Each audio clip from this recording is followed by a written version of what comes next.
I had an experience the other day where I felt slighted, Mm.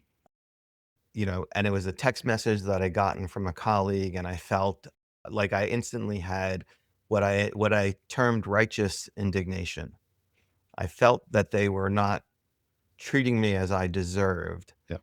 And the reaction, the awareness that I'm so grateful for today, again, this didn't happen overnight. It was through some hard work and some real like self-discovery. Yep.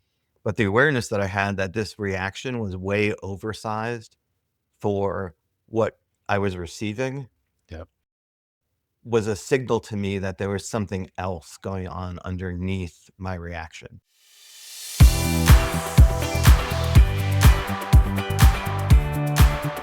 Welcome to Gap the Gig, the show for dads navigating the in-between season. When work, identity, and priorities start asking different questions. Here we talk about what that season looks like and how to move through it with intention. I'm your host, Michael Jacobs, and today I'm excited to be joined by Loren Silverman. Loren spent nearly 20 years leading digital transformation work for major brands. But along the way, he realized something important. The technology was never the most meaningful part. It was the people behind it. After experiencing burnout, emotional disconnection, and the long-term impact of early survival patterns, Loren chose to step back, reassess, and rebuild. That work led him to create Silverman Coach and Life Reboot Nerd Edition, where he helps thoughtful, high responsibility people set better boundaries and turn insight into real change without overwhelm. Loren's work is grounded, practical, and deeply human, and I'm really excited to chat with you today, Loren. So welcome to the show. Thank you for being here. Thank you. Thanks for having me. My pleasure. So one of the things that really stood out to me in your story is how early experiences shaped how you showed up as an adult, especially around work and responsibility and self-worth. When you look back on your career in tech and digital transformation, what was the first sign that something felt off for you personally? Probably when it became more about it became more about the title, the salary, it became more about the work than about life, Yeah, you know? right. The sort of the depersonalization of it, right? Like it was, you were, it, the thought was like, okay, what do I have to do next? As opposed to what is this doing for me? Would that be a fair assumption? Yeah, totally. It was constantly, uh, grinding and just giving over your life to the mission of the company. Yeah. And at first that seemed like hey, this is larger than myself. This is a bigger thing than me. I can get behind that, right? Right. But not at the sake of your own identity. Yeah. And that's where it crosses over into, the danger zone. Right. Right. That makes sense. So you've talked about tying self worth to productivity for you at a very young age. How did that belief quietly kind of show up in your work before you were really aware of it?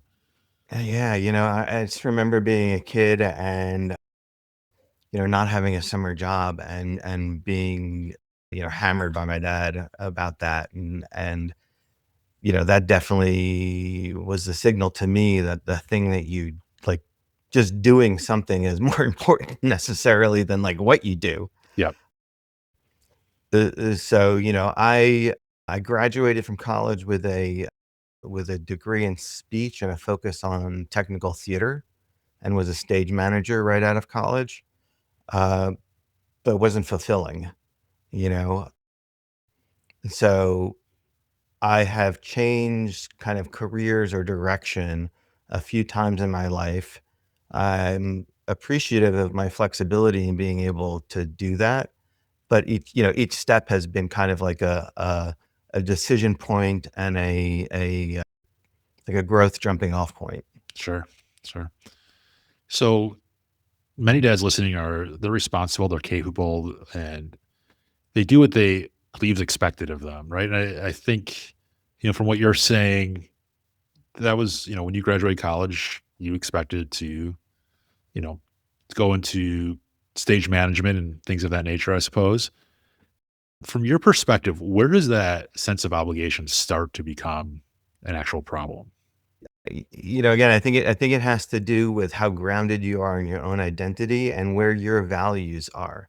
So a lot of the work I do these days is about aligning your actions to your values, and some people need to even figure out what their values are to begin with.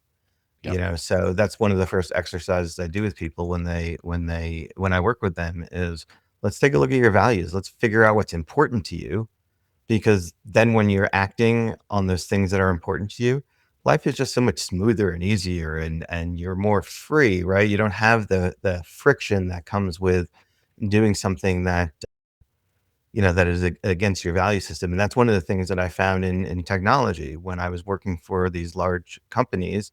Really didn't have a say in who I worked with. And, you know, a lot of these corporations are not aligned with my values.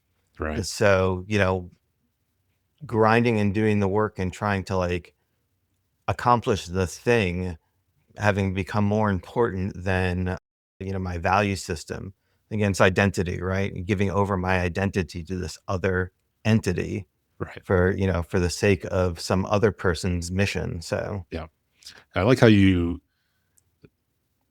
don't conflate action with values, right? They're two separate things. It's very easy to fall into that routine of like, okay, this is what's expected of me. This is what I need to do every day. This is what my job calls for.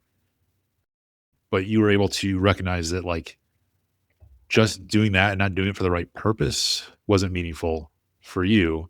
And it was like, okay, my values are not aligned with my actions on a regular basis right now. And yeah, we're kind of taught, or at least I was anyway, that, like the measure of success is in not how you serve, it's in like what you do. It's in the things that you accumulate. It's in my measure of success these days is the effect of the people that I'm able to impact. yeah, love that. So, Yeah.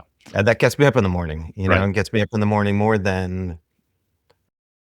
doing the thing for the company that I really don't care about or who is not aligned with my value system. Right.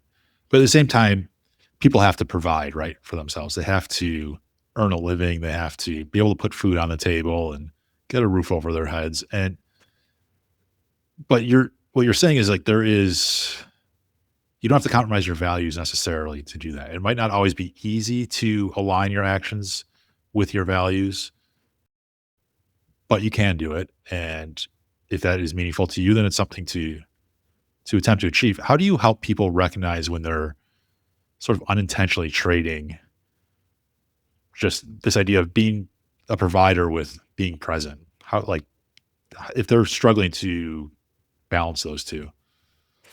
Yeah. So awareness is key.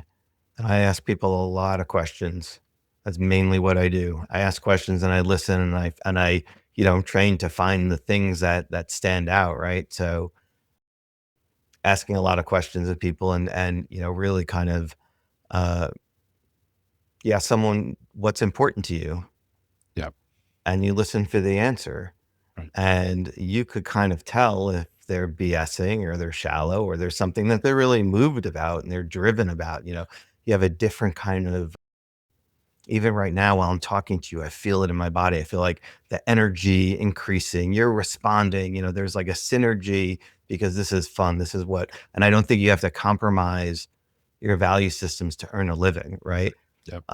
What's important to you. So if money is important to you and that's your main driver, then that's the feedback and the input that you're going to get. Right. Whether or not that makes you feel good or valuable as a person, that's Right. each individual has their own value system and what's important to them. Right. I found out through my journey of theater to, I was in the wholesale jewelry industry for 12 years, to technology, that it's the people are what was important to me. It wasn't actually the launching of the website or the getting the thing done. It was watching the other people around me grow and me having had an influence in that. And I imagine those as you transition between careers, those things didn't happen overnight, right? It's a process, right? And you take it one step at a time. It's like, okay, I'm starting to realize that my values don't align with my actions. How do I start to change that? And for some people, like they can't change it overnight because you still need to earn that paycheck. But maybe you start doing something in your free time. Maybe you put in an hour on the weekend or an hour after work to start to get to the place that you want to. get to. Yeah, 100%. I teach small actions towards a goal Yep. are way more important than, kind of like big jumps or grand, heroic maneuvers, Right. right? It's that consistent and persistent. That's been a lot of part of my success is just the persistence in allowing myself to be uncomfortable, pushing myself out of my, own comfort zone to achieve satisfaction, really, to just, enjoy life. Yep. So, I want for people that I work with, I want for everyone for them to wake up in the morning and be like, I'm ready to go, you Yep. know? Absolutely. Oh, I love that. I like how you are not afraid to get uncomfortable. It's not easy, right? To put yourself in positions to try something new or to learn something different or to take feedback that is constructive. You're willing to recognize that, yeah, sometimes I have to get uncomfortable in order to get to where I want to go. And like you said, it's not going to be this giant leap, right? You're looking for small, consistent actions for you, being persistent in doing that and being willing to take some risk of this is not the most comfortable thing in the world. That helps you keep moving forward, right? You're not Yeah, already and and and grinding. and I'll just something that you said just a little bit, right? You said, "I'm not afraid to step out of my comfort zone." That's the exact opposite. I just went to a mental and behavioral health networking lunch, right? And even every time I've met some of these people before, but even every time I go into one of those places or I'm about to go into one of those places, I can feel it, like a shift that I have to notice and adjust to Yep. just in, you know, who I am and what I'm about. I have to remind myself because the fear does come in Right. and it's the ability to kind of like persist in the face of Yes. that has had me enjoy life. Right. So it's not the you're okay with taking on a fear or you have the ability to just do that. It's your willingness, right? Like you're making a conscious choice to that. Yeah, it's going to be uncomfortable. What can I do to make myself comfortable enough that I can do this? Because I know it can take me a step ahead. Would that be a Yeah. more accurate statement? Yeah, and also like, I best athletes work with, other amazing athletes. I work with another amazing coach and one of the things that she, says to me is you have to fire the wrong mental team and hire the right mental team, right? So, anytime the doubt creeps in or, whether or not I should be in this place networking with these people, I have the awareness over time through practice. It's just like any other kind of thing that you need to practice at to, when that happens, I'm like, okay, this is what's going on right now. I'm just afraid, but all of these people are the same as me and I have something to offer their clients. And, it's just gonna be a conversation. You can get those once you're kind of gain that awareness and get that signal, input, you can automatically almost trigger the output that you want for the outcome that you're looking for, right? Right. Right. You're aligning yourself to the Yeah, direction totally. that you want to go. Exactly. So yeah, let me ask you then, like when someone realizes that they are aligning themselves, they're doing everything right, but there's still a disconnect maybe at home. If you're a dad and you feel like you're doing everything right, you're doing everything in your power, but something just feels off, you're disconnected. What do you encourage them to look at first? In the mirror, that's usually where it comes from, Yeah. I Good point. I I had an experience the other day where I felt slighted, Mm. and it was a text message that I gotten from a colleague, and I felt like I instantly had what I termed righteous indignation. I felt that they were not treating me as I deserved, Yeah. and the reaction, the awareness that I'm so grateful for today again, this didn't happen overnight. It was through some hard work and some real like self-discovery. Yeah. But the awareness that I had that this reaction was way oversized for what I was receiving Yeah. was a signal to me that there was something else going on underneath my reaction, right? So having that awareness and being able to say, there's something going on here. I'm not sure what it is right now. I don't need to figure it out right now, but this is something to be curious about and something to look at. And I Right. was able to, get to that. And that's what I help other people do also, Yeah. right? That's not an easy thing to do either. But like you said, it takes practice and persistence, right? To Yeah. get to that stage that you can Yeah. Like recognize. any other skill. Yeah, absolutely. So I know we've talked before and you've emphasized protecting energy, not just time, right? Can you explain that difference in a way that dads can relate to? Yeah.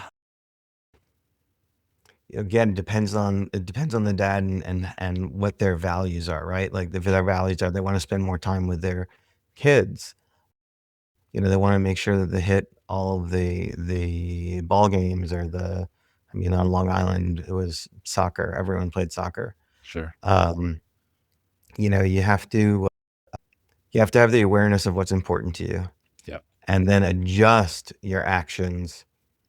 And when you kind of move that compass point, you feel it. It's not some mysticism or anything, but you can feel your life just get smoother and easier when you're acting in alignment with what's important to you.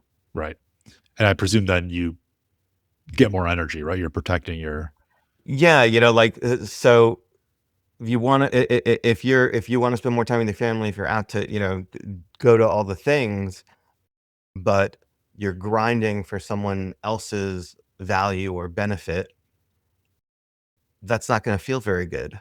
right. Right, so protecting your energy, I work with people and help them identify healthy boundaries and then reinforce them. A lot of people don't know how to say no, Right. especially people that are kind of in the industry that I came from, in the technology industry. Everyone's looking to be a hero. Everyone wants to be the guy that solved the thing and, got to the launch, and that's a really great feeling, Yeah. but not at the sacrifice of the things that are also important to you for your life.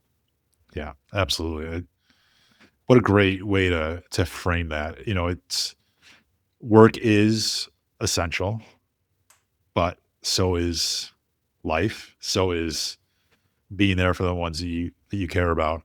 And it's like, how do you again align your values so that you can get done what you need to get done at work, but also show up at the ball game and also take care of yourself too, right? Because at the end of the day, you're Yeah, if that's what's important to you, right. right? Like, again, if that's what's important to you, but, there are people that I've known in my life, my grandfather and certainly my great uncle, 2 brothers, one of them lived to work and one of them worked to live, Yeah. right? So, it depends on who you are as a person and what drives you and moves you. That live to work was a perfectly good lifestyle for my grandfather. He got some results of that maybe he didn't want or intend in terms of time with his kid, time with his family, time with his grandkids, all of that. But he was willing to make that trade-off because that's what was important to him. Yeah. That makes sense. What are some common boundaries that people try to set that look good on paper for protecting your energy, but don't actually do so in reality? I have to think about that one. And when you started formulating the question, I was thinking like most of the time, like the boundaries that people or that I train people to set are boundaries for themselves, right? Like I've set, I'm a work in progress too. So I'm like, I've just recently set a new boundary over my bedtime, Yep. and I've been about 75% successful this week.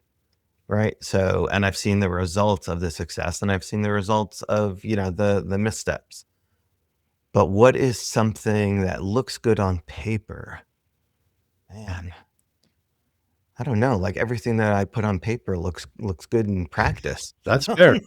I'm not sure what That's fair. No, I'm just more curious of like, Do people say like, I'm going to do certain things that aren't realistic that Yeah, so that's a really good point, um, yeah, I'm fortunate with my consulting background, one foot in the coaching, one foot in the consulting, that, I know some tools from business that can apply to life and coaching also. So when you're looking to accomplish a task, you better make it a SMART task. Have you heard of a SMART task? yep, Yeah, the so acronym. small, measurable, attainable, like the pitfalls are like when you do grab something that's too big to try to take a bite out of. That's why I also emphasize, like small wins over heroic maneuvers Right, are better every time. right. Those add up. Yeah, The heroic maneuvers could, success or fail. That's a, roll of the dice. right, So right.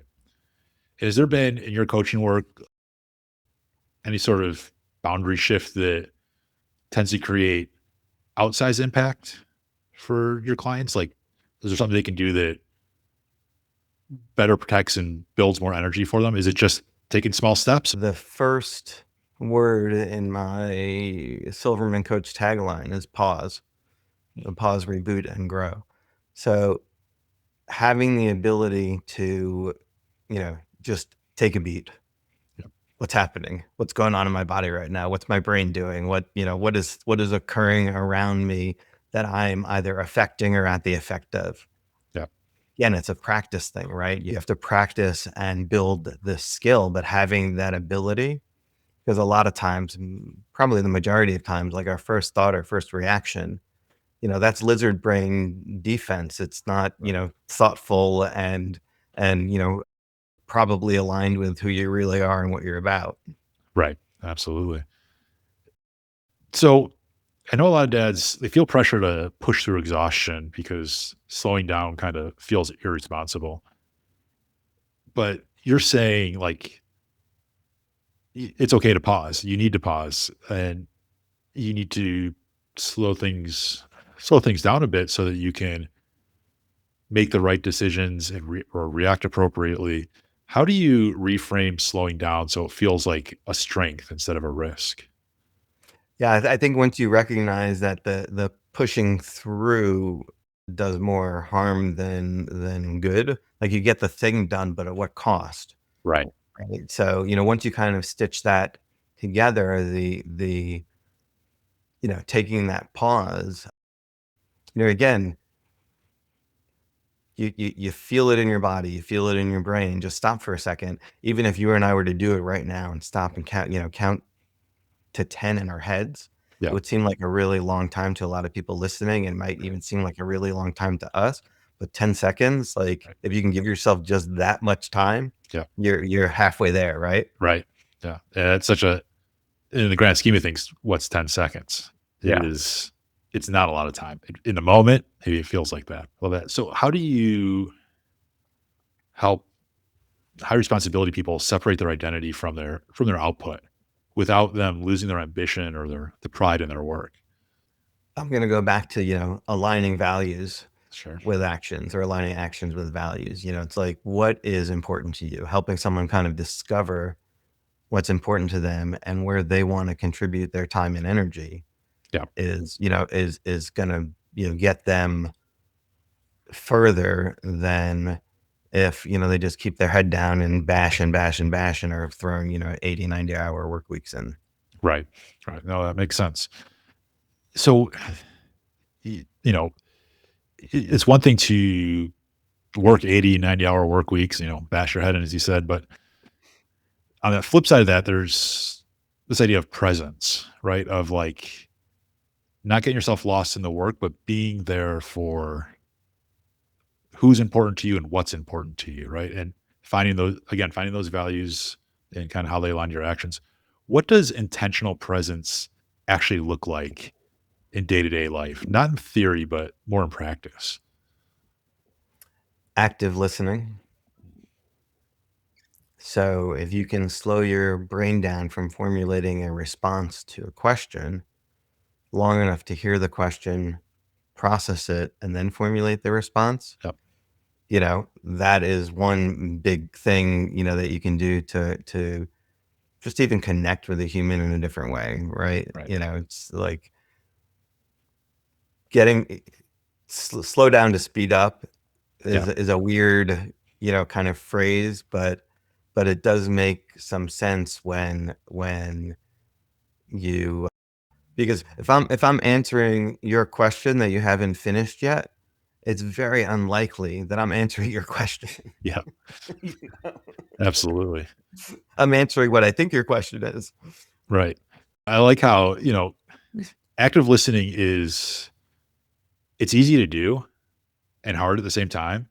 It's hard to recognize that you're not doing it, but you can actually implement it. It's not one of those things where you like have to go to school and study for it and, read a bunch of books.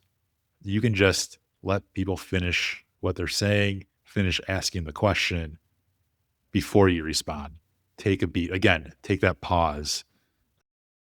That's it, it's one of those things where you can just do it. It's not easy necessarily to recognize that you need to do it, but when you do it, it can make a difference.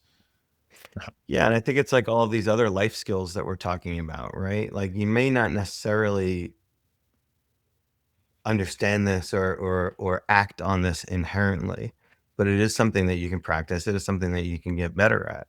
Right. Absolutely. And I think that's, at the end of the day, that's what we're trying to achieve, right? We're trying to get better and have better outcomes for ourselves and for those that we care about. And again, it's like taking those small steps, right? Of Yeah. whether that's active listening or it's whatever goal you're trying to achieve, whatever the values are that you're trying to align, of just taking the first step to get there. And sometimes that means just taking a beat, right? Pausing and then come back to it and be like, okay, what am I actually trying to do here? And how do I go about doing that? And what have I experienced before versus kind of how I want things to go moving forward. And so you focus a lot on small, repeatable choices rather than big life overhauls, right? Like you said, it's hard to do big life changes at once, and it can drain your energy real fast. Yeah. What's a choice that a dad can make today that would meaningfully improve how he shows up at home tonight? Yeah. I mean, certainly, it's a common phrase like leave work at work, right? Don't bring work home. Having those boundaries of I work between these hours and these hours. And I'm not saying that you need to be, 100% stickler with your rules, Right. but if that is your basic kind of alignment because it's family time and you want to spend family time, like just leave your laptop at the office, leave your papers at the office. You don't need to bring, or if you work from home, set your work hours Yeah. and then close your office down, Right. you know? Right. And, you know, almost a physical boundary in that case, right? Of like, Yeah. right, step away from your office and, Yeah. It the becomes very easy to kind of, especially with a lot of people working virtually, and certainly since the pandemic and we were all kind of like used to being inside for long periods of time anyway. right. Having those boundaries and spaces is sometimes important also. Yeah. Absolutely. Absolutely. And like you said, it's not always easy, and there will be that urgent email or something that comes in at 10 o'clock at night. And yes, you might have to give yourself grace sometimes to be like, okay, I am going to address this now, but I'm going to be forthright with what I'm doing and not make it habitual. And, if I've got kids around or my partner is around, and like explain, like, this is what I need to do. I need to step away for 5 minutes and answer this email, and I'll come right back to what we're doing. It's a lot more understandable than just kind of like looking at your phone while you're Yeah. spending time with somebody else and just doing the thing. And they're like, well, you're not even paying attention to me. Right. And or whatever you're trying to accomplish. Like you might not even be with anybody. You might just be like, I have this personal goal I want to achieve. But then you get distracted by that work email on your phone. It's like, Yeah. yeah, sometimes you have to respond to it. That's okay. You can do that, but be intentional about it. Right. Yeah. You might have your Legos that you need to put together, Yep. Right. but Right. if it's important, you'll take 5 minutes to do the thing and then get back to your Legos. Right, exactly. You might wanna finish a drawing that you're doing or finish a book. I mean, there's a million Yeah. things, right? Or you might be exercising and you wanna, you know, you need to take a break to respond to this message or take this phone call, but know that you're gonna come back to it. And the next time it comes up, hopefully it's something that you can be like, you know what? I will get to that during my work time.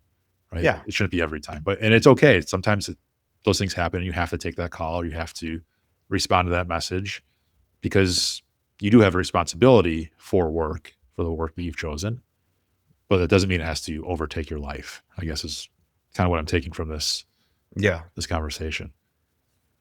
So, and I guess that leads to my next question, which is like, how can dads in particular start checking in with themselves before burnout shows up rather than waiting until they're already depleted? Right? 'Cause it's so easy to feel like I got to do this other thing. I got to do this other thing. And then, all of a sudden you've become consumed with whatever it is you're trying to accomplish at work or wherever it may be. Yeah, it can be insidious, right? It can be a slow burn and then, all of a sudden. So, again, I would practice awareness, practice the pause, make sure that your actions are aligned with your values. If you don't understand what your values are or I need help, figuring those values out, then that's your first step. Right. Because, my something that's important to me may not be important to you, and you're not gonna have enjoyment doing it.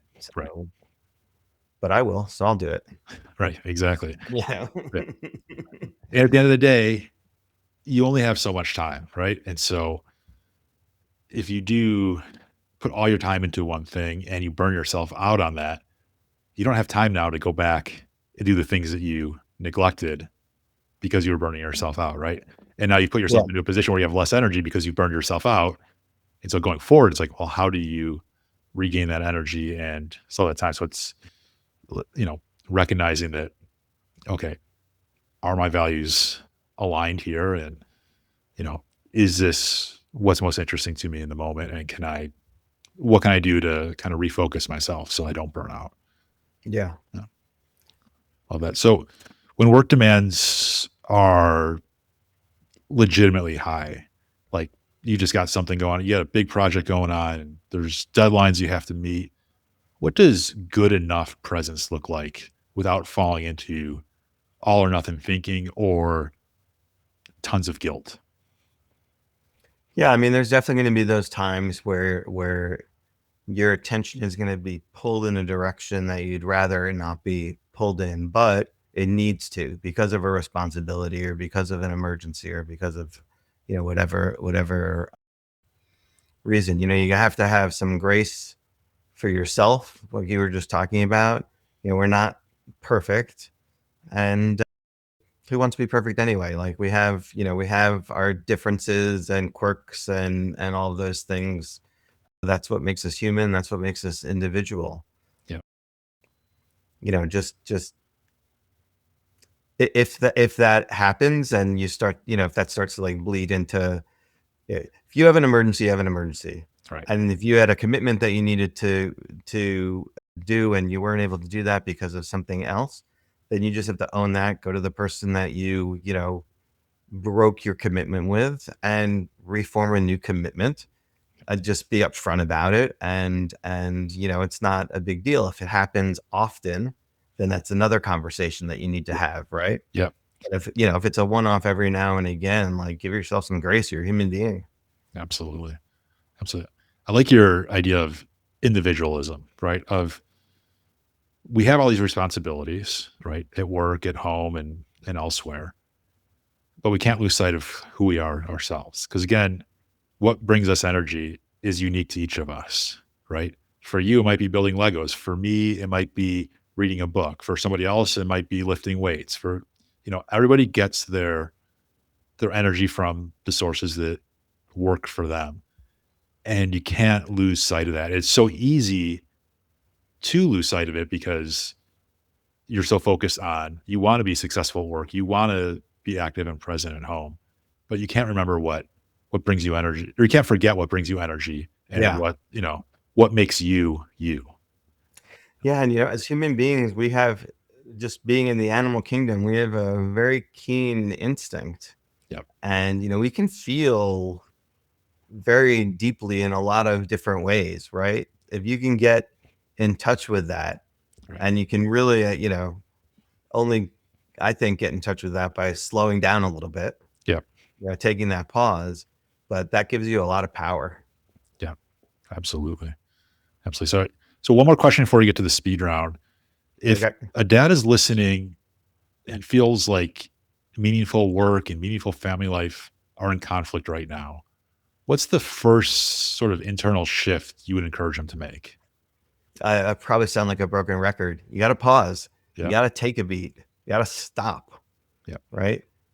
Pick your head up and take 2 minutes and write something down. Get whatever's in your head out onto paper. Set a 2-minute timer. You'd Yeah. be surprised at how quickly and how long 2 minutes seems, at the same time. Yeah. It's a great idea of slowing. It's not just slowing yourself down, but like you're also becoming active at the same time by writing down those feelings, right? So it's like Yeah. whatever it is, there whatever disconnect you're feeling right now, it's hard to sort out until you spill it out, right? Like, and Yeah, I to like do that. that, That's you a just have to like write it down or talk it out, like whatever mode or method works best for you. But it's getting those ideas out of your head and physically somewhere else so that you can clear some space to actually look at it and be like, okay, what's misaligned here? Like, why are work and family life out of balance right now? Or why are my interests and my obligations so out of alignment right now? And what's the first step I can take to fix it? Right. You're not going to have all the answers as soon as you write it all down, I'm sure. yeah. Right. But it's the step that you take, right? It's that small step that you were talking about earlier. And in order to even take that first step, really your first step, like you said, is to pause, take a beat, right? Second Yeah. step, write it down.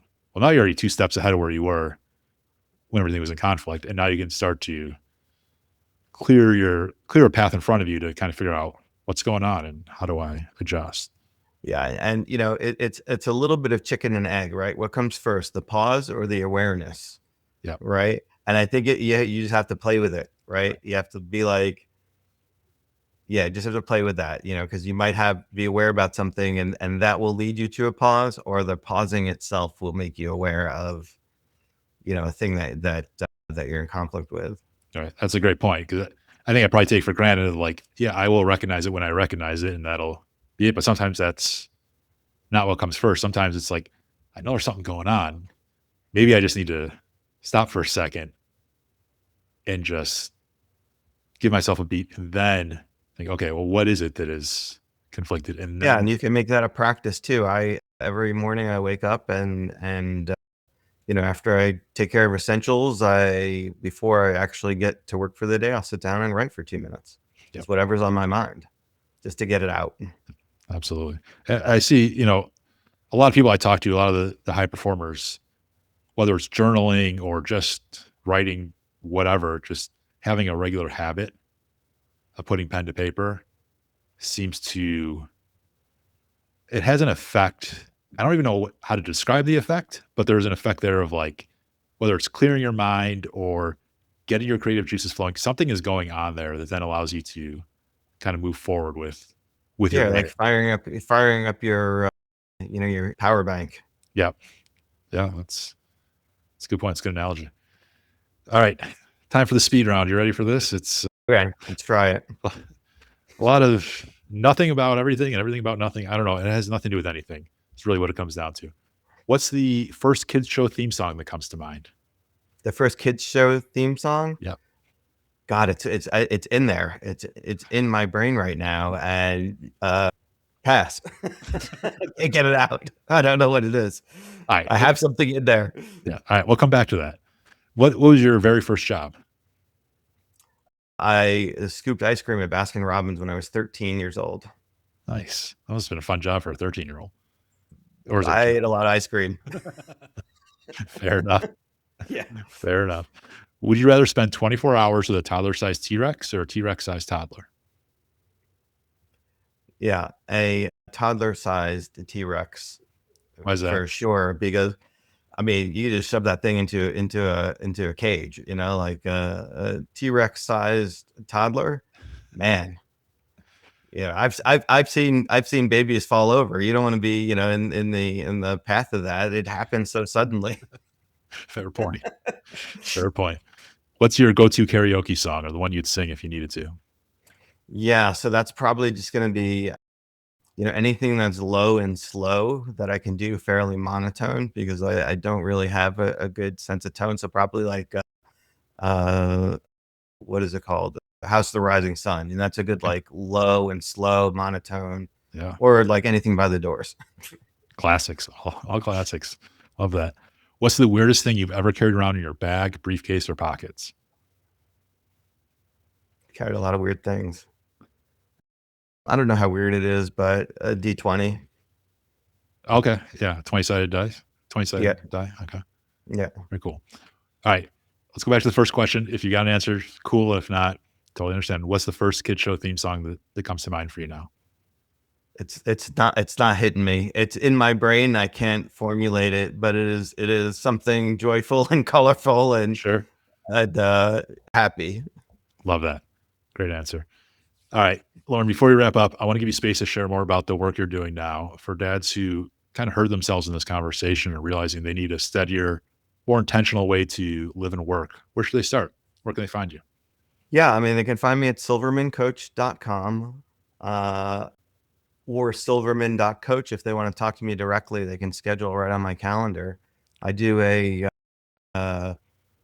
weekly Facebook Live, 10-minute story time at night. I get dressed up in a Ren Fair costume and go to Lantern Fall Commons and do a little nighttime coaching. Every Thursday, I have a weekly mastermind where I get together with some folks and just, talk about some challenges that we have and things like that. And I do trainings twice a month. And so they can find all that stuff on my website and uh, at Loren.Silverman on the socials. Awesome. And we'll put links to all that in the show notes.